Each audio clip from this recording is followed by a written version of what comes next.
Some people don't like you because your strengths remind them of their weaknesses.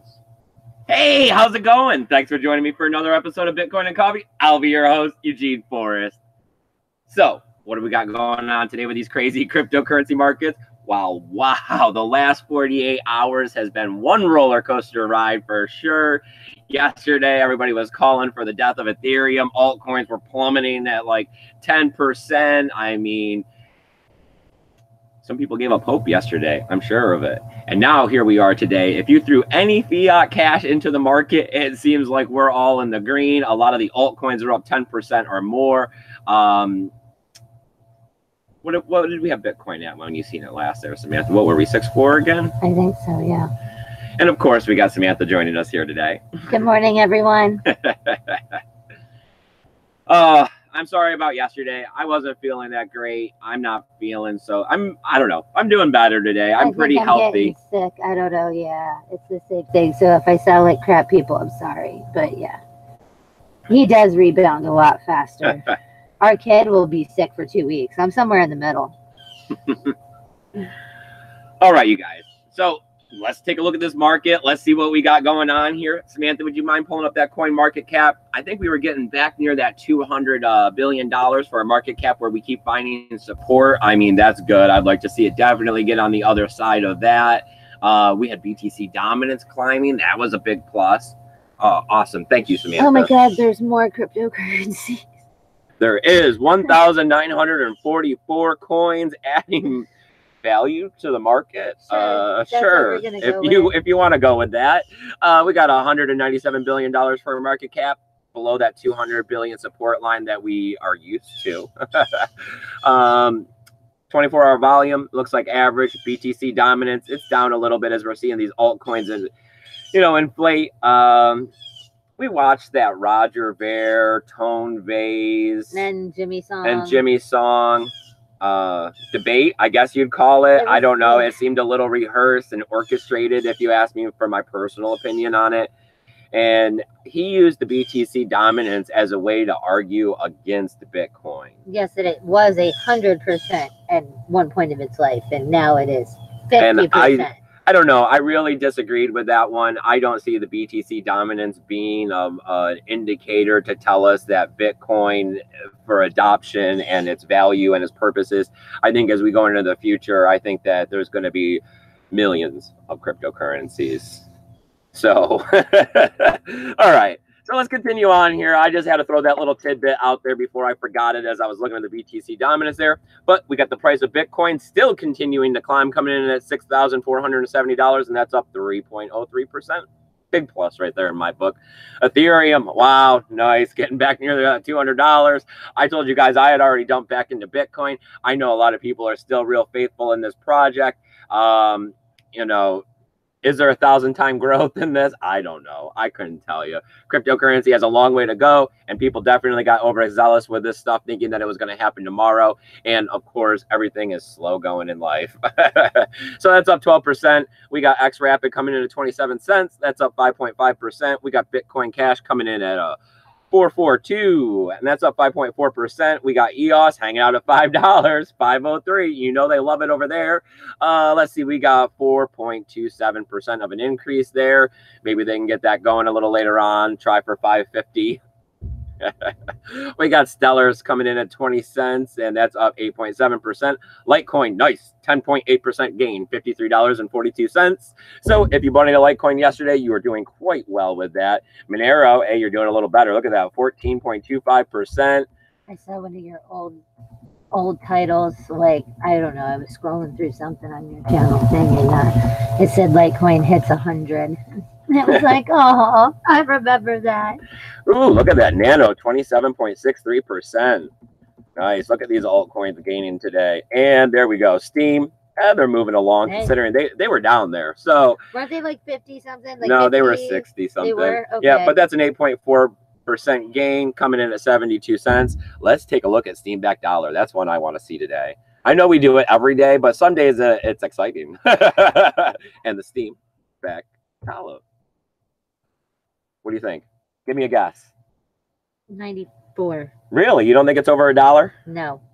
Bet you it's $1.03. Ooh, you're better at this than me. I Nice. 95 Well, cents. technically, it would be 96 cents. Wow, so that I would be was saying still- that altcoins still got some room to go before they get back to value. I don't know about that. That's up only 1.9% though. So yeah, that's not a lot of gain. all right, you guys. As I continue to keep doing, because we're trying to daily cost average ourselves to the Electric Daisy Carnival to be able to get out there and spread the word of Bitcoin to the masses, we got a tally fund here. As you can see, we're getting closer and closer. You know, with the price of Bitcoin coming up, that helps us a little bit. Coming in at what, 57.9% of the way. So we're getting there. We're almost 58% of the way. As you can see, we got like what, 45 days left on this. And we got some generous donations 3 days ago. So of course this is, you know, it's moving along, it's trucking along, we're getting there. I think this will be a good time. If you guys want to go over to Twitter, you can see a copy of what the flyer looks like I made up that I'm going to give out. I think it's pretty cool. I think it's a good idea. I mean, I'm giving people QR codes that link them directly with the tools you need to get you started in Bitcoin. And, you know, where you want to go in cryptocurrencies from there. I definitely don't want to overflood people with too much information. So I think this way of the QR codes leading them directly to tools that they can explore on their leisure, you know, and dig as deep as they want to into it. You know what I mean? It'll be more. Yeah. It won't be too much information at once where it's like a system overload. Yeah, and I mean, everybody finds different parts of Bitcoin fascinating. So, I mean, you never know. You don't want to make it so somebody doesn't, you know, find their niche of Bitcoin love or whatever. All right, let's see if we can't stop this screen share and pull up the chat for you there, Samantha. You know, I don't know if there's anybody in the chat either. There you go. Yeah, we got JT Irving, Paul Rouleau, and Tech Lord. Nice. Hey guys, thanks for joining me for a cup of coffee this morning. Oh, I know, it was nice seeing that green. Put a little bit of, you know, I don't know. It's not that I get worried, but seeing red like that, it's always like, oh, okay, let's get out in the trenches. Let's try to keep the faith alive and tell everybody how Bitcoin and cryptocurrencies are going to be the future, even though the price is continuing to drop down lower, even though we're looking at double digits yesterday. I'm glad I was sick kind of and didn't get out here. So when you see days like today and you got those double digit greens like this on the back side of it, it goes to show, you know, the resiliency of cryptocurrency, how quick this stuff comes back, how it changes every minute. Yeah, I mean, I don't know. There's so much people. There's so many people and so many articles going both ways. But that's the problem, is there's really not that many people. We say there's a lot of people, but it's a lot of people if you stuck them all in one room or one building. We could probably all fit. Like, but if you stuck us all on one country, like, we wouldn't be enough population to run the thing. Yeah. It would be like not enough for Senate. Like, you know, like the whole. But I mean, yes, I don't know. Like the one article saying that somebody was saying that we'll never reach 20,000 again. And it's like, really? Like, why do you want to put that out there into existence? Like, never. Absolutely never going to touch 20K again. So what do we got going on in the chat before I start digging deep into this news? Well, JT Irby is barely awake. And Tech Lords bought Litecoin yesterday at $51.06. Nice. That was a good investment right there, my man. Not that I'm giving anyone any financial advice. I'm just congratulating you on your good investment. All right. So let's dig into some of this news. What do we got going on here? Well, kind of cherry picked a little bit of news today. There seemed like there was stuff all over the place. I think it was a lot of the articles from yesterday's price dropping down coming out today. But I noticed something that was somewhat important. Bittrex, they're going to be launching USD pairings, or they kind of have already, for Tron and Litecoin today. I guess if you got an older account, and they're saying September 4th, so I mean that's pretty much everybody, unless you got in like the last week. Yeah, you can go out and start trading, and if not, the rest of the new accounts or whatever are going to have to start waiting until September 17th. I don't know if that was anything important there with that, but yeah. So like 4 days they're going to have to wait till they. Okay. That's a week. But.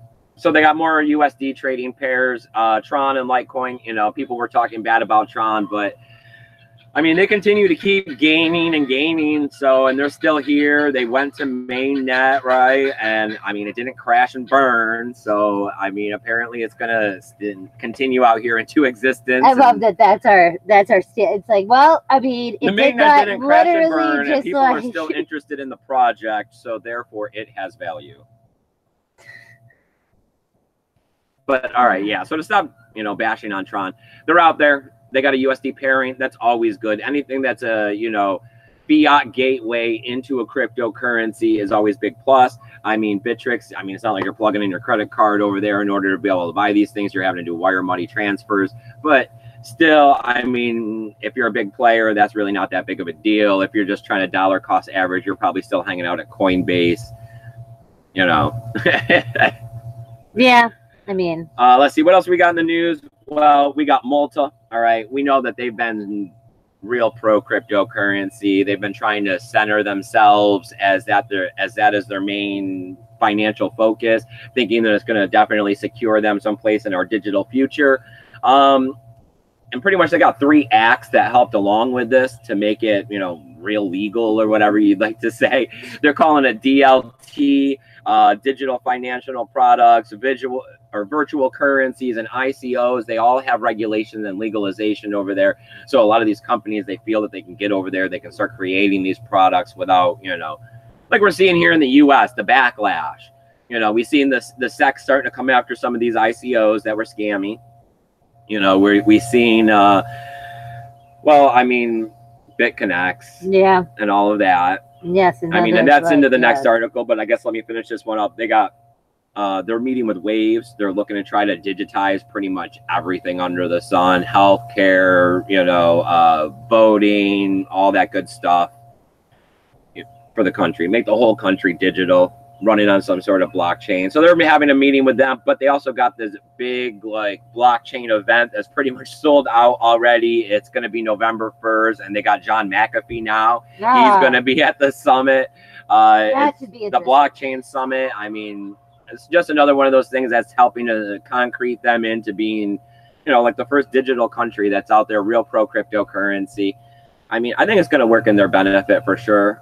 And I think that as time goes on, we'll start to see more countries, adopting these cryptocurrency, and the quicker they adopt them, the better off they're going to be in the future. And this is how we could see some obscure countries gaining world power. Well, yeah, because I mean, they're having different countries and different, like they're saying, oh, we're going to use the blockchain, and we're going to use whatever for just our medical or just for the taxes, land rights, taxes, real estate. And it's like, well, I mean, like you could just put you could.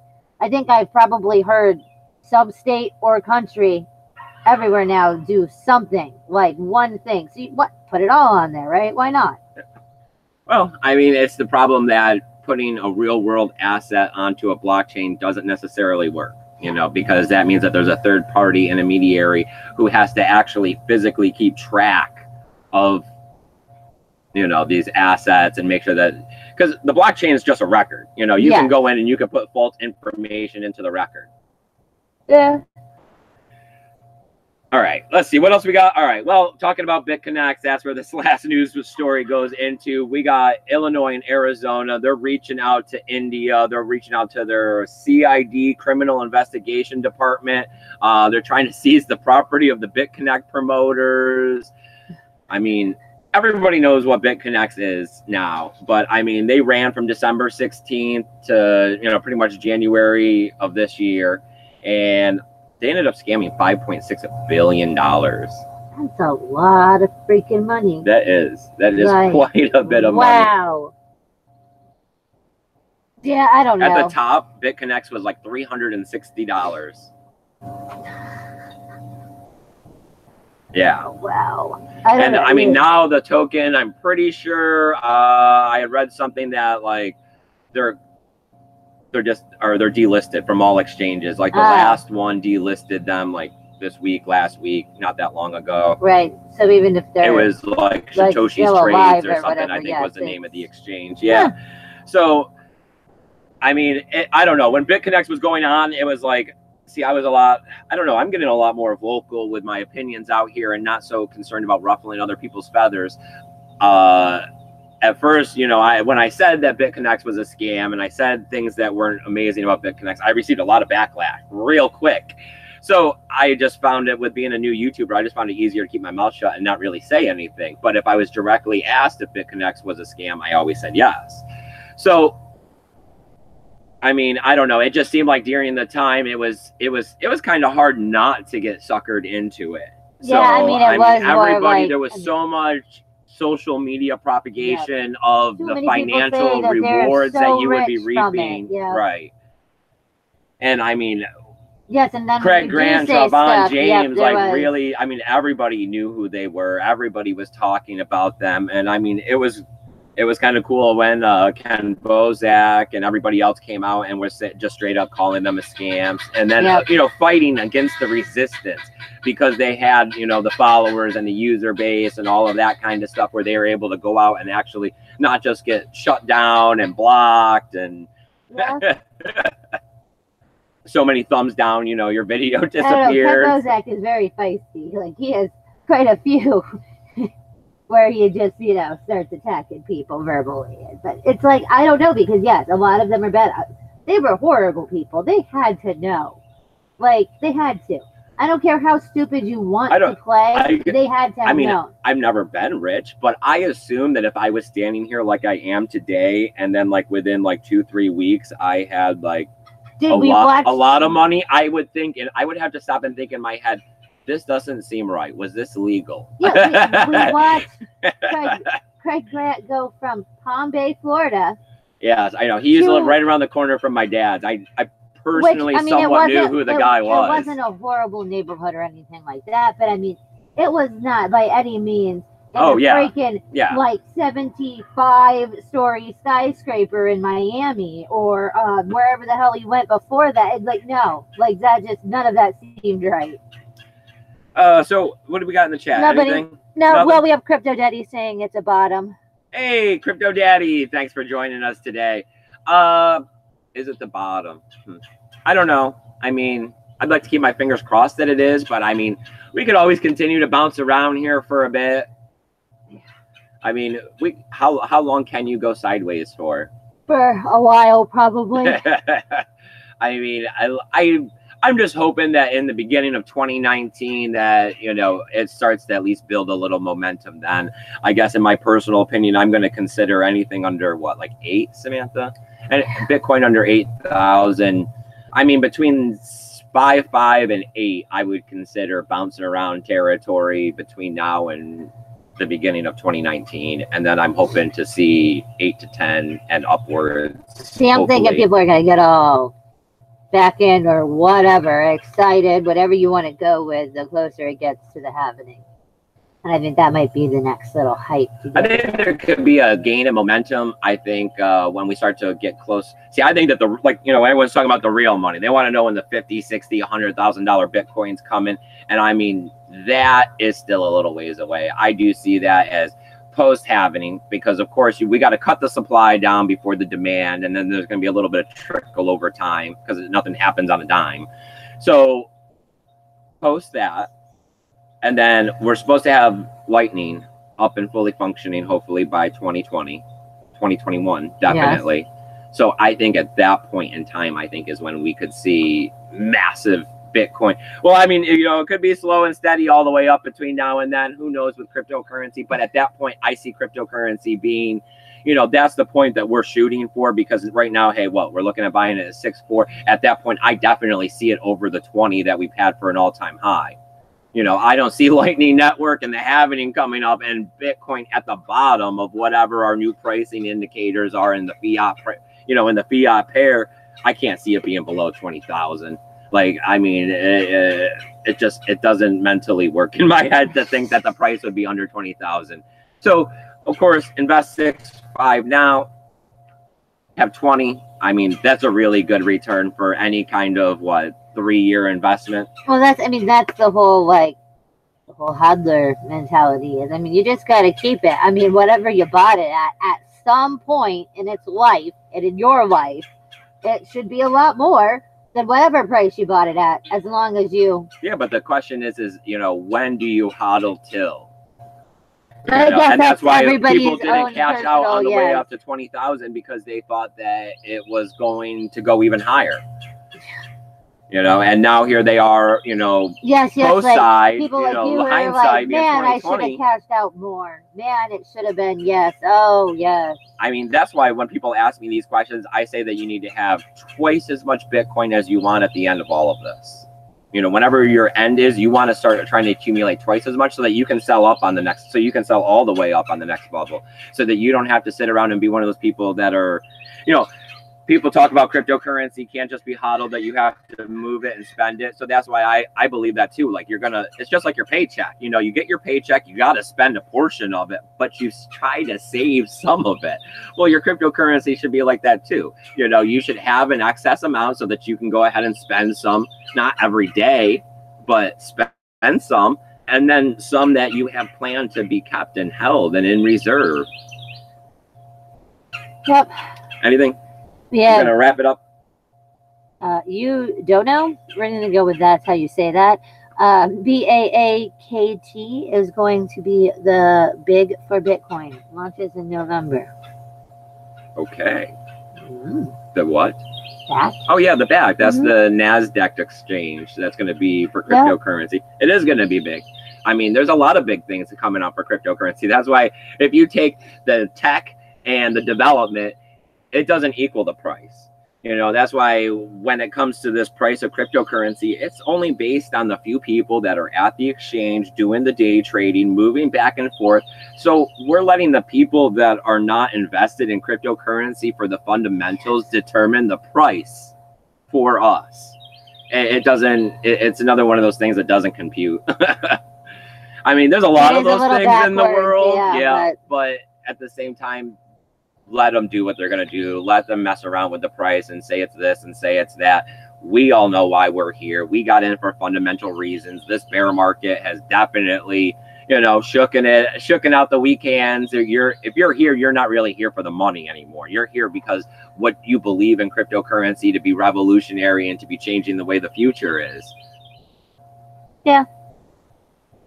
All right, you guys. I really appreciate you guys coming out here and joining me for a cup of coffee, talking some crypto with me. As always, one of the main reasons I'm out here is my free help desk. You can shoot me those emails at eugeneforest20@gmail.com.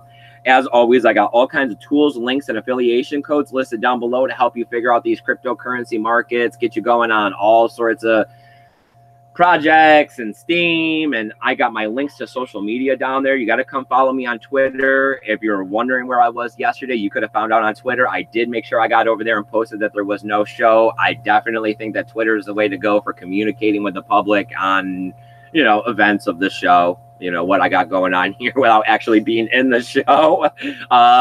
If you don't want to hit me up on the free help desk, people have been hitting me up on the Twitter a lot lately. That seems really cool. That works real well too. I got those donational addresses if you got that extra crypto, but more than likely, I'd rather have you give to the EDC fund, help me and Samantha get out there and do some of that legwork, spread the word of crypto to everybody. Like I keep telling you, I think it'll work out well. And I actually think it might be something good for the show. You know, this is pre-EDC. And I think that post-EDC, when we actually have photos and video, and I maybe try to get out there and hit it real hard and tell everybody about it and post all that stuff all over, that it might build a little buzz, you know, because I know that when Thomas went out and did his flyers, people were talking about it. It didn't work out very well for him. But I think that this case scenario is different because I think that these are younger millennial people that aren't on vacation who are being, you know, positive and receptive, where he was I don't want to say attacking, but chasing people down and trying to tell them about the future of money in the streets of Las Vegas, or not Las Vegas, but Los Angeles. Las Vegas. I've been there. I've been to Fremont Street. I've seen those people. I've had those flyers. I can tell you. I try not to look. That was the vacation I did not go on. Thank God. I was like, I don't want to go to Sin City. I think I'm good. Yeah. So I mean, in general, it's just like going to the mall and those kiosks. You try not to make eye contact because you know they're going to try to sucker you in. Yeah. Do you need your nails? Do you want this cover? You know, watches, teeth whitening. Have you seen this drone? Yes. You gotta love the kiosk people. So I think that this one might go over a lot better than his did. And not that I'm downing his situation. I just think that this because that's all I have to compare it to. I think this will go over better than his situation did, and I think that could be good for the channel and maybe get a little bit of buzz going about our name, which will help promote everything I got going on here. One thing and two birds. Like, we don't ever take vacations because Eugene's cheap. What? And don't tell them that. Yeah, like they don't know, right? Yeah, that's what I was saying. Like, really? If you haven't been watching, he's cheap. Yeah. All right, you guys. Thanks for coming out here today. Tomorrow's Friday. Yes. 7:45. I'll be here since I'm feeling better, and hopefully I'll be here. Hopefully I feel better. And I'm gonna go take medicine. And hopefully this weekend. You don't know yet because you don't have your schedule. No, my schedule comes out on Friday. Yes. But you can look over on Twitter because I will definitely be posting it there. Gonna shoot for the evening show like we tend to do with the live Q&A. If you know anybody that's new to crypto or you just want to hang out, it's also an Ask Me Anything. I get those people that want to know about our personal lives or my hobbies with the birds or, you know, the compound here that I'm trying to build, I guess you'd call it. As always, you guys, keep your BTC safe. Bye, guys.